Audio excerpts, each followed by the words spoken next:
Are those your hands in Vibe? Yeah. Remember the hand that has... Those are Suge's hands. Wow.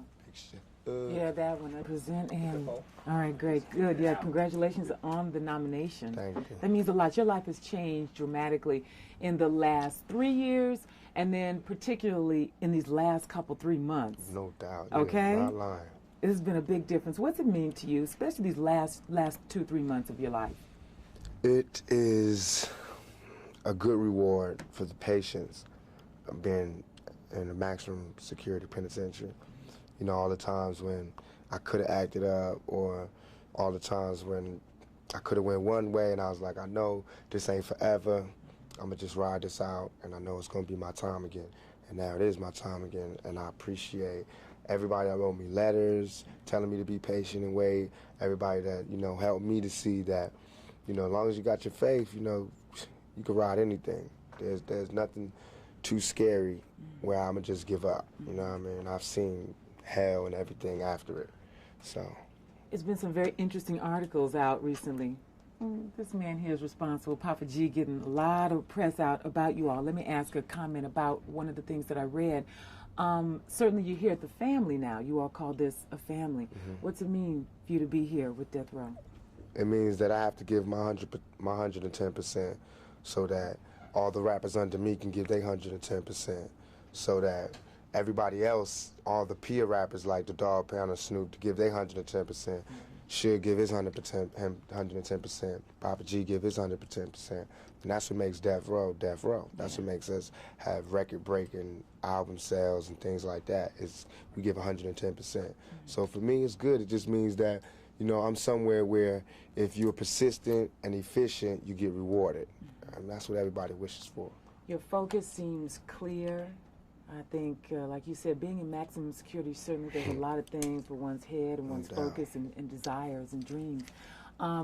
You come out, you hear a lot of controversy going on right now about rap, just Time Warner dropping Interscope and a lot of things that have resulted from people saying it's a bad image, it's bad for young people. Tell us your comments on that. I said so many comments on this, but basically it's a hypocritical view, because what you're saying is it's okay for us to live in the dirt, in the gutter, in less than human conditions, but it's not okay for us to tell people that we're living in these conditions. Everything was cool, you know. The ghetto was okay. It was habitable until we started talking about exactly what were the repercussions of living this type of lifestyle. What happens when you live in this kind of environment? What type of person it changes you into?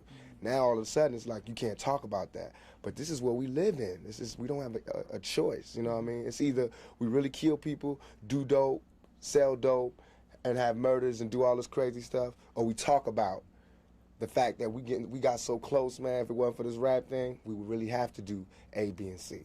You know what I mean? And that's not good. That's not nothing to look up to, but that's the truth. That's how it is, you know. Every human being inside your chest or your stomach or whatever, we're all given from God the survival instinct. And everybody has to live, self-determination. You have to live. You have to be able to live and survive and live like a human being, not like an animal. So whatever it takes to live like that is what happens, whatever it takes. If you put Bob Dole in those conditions, he would do the same thing. So would C. Dolores Tucker. If she wasn't so rich, she didn't have the pearls, and she didn't have the NAACP backing her up, and all these conventions and coalitions backing up, and she was by herself and she was on welfare, she would love our music, because she would know what this music breeds. She would know where we from, what we talking about. But from where she at, she can't understand and not understand where they coming from, because now that I got money, it's hard for me to hear a lot of the stuff that we got to listen to. But I can't be a hypocrite, though. I got to understand it's only a few dollars that's keeping me from being that right there.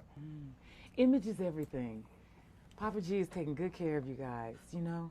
Tell me what it means to have George Price behind you all, out there in terms of publicity, really getting the word out, and the truth, as you all want to speak it. What does that mean to you? I think that, along with the other artists on Death Row, Snoop, Dog Pound, Trey, everybody, Nate, we're all outstanding in our field. And I think that Suge, in terms of being a manager, CEO, he's outstanding in his field.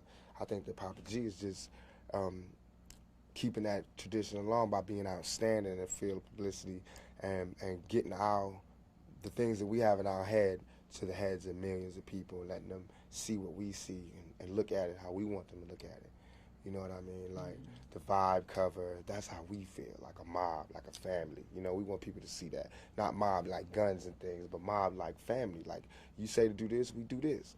And like with the New York Times cover, that's like the ghetto coming home picture. You know what I mean? With the cash and all of that. Every time somebody come out of jail, they got to take those kind of pictures. They got to get their humanity back from all the days they had to bend over and have some man looking in they, you know what I mean? For all the times they had to strip naked, for all the times they had to cut their visit short and couldn't hold their girl and couldn't kiss their girl. Now you get to floss like that. You know what I mean? Now you get to act like that. And it's not because I'm going nanny to other people. It's because I'm doing this for the guards.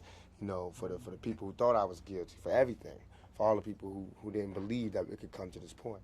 I mean, look, they could shoot me 5 times, call me a rapist, and throw me in jail, and I'm gonna bounce back. I'm not gonna give up. You know what I mean? That shows the resilience of a young black male and a death row inmate in particular. Thanks a lot.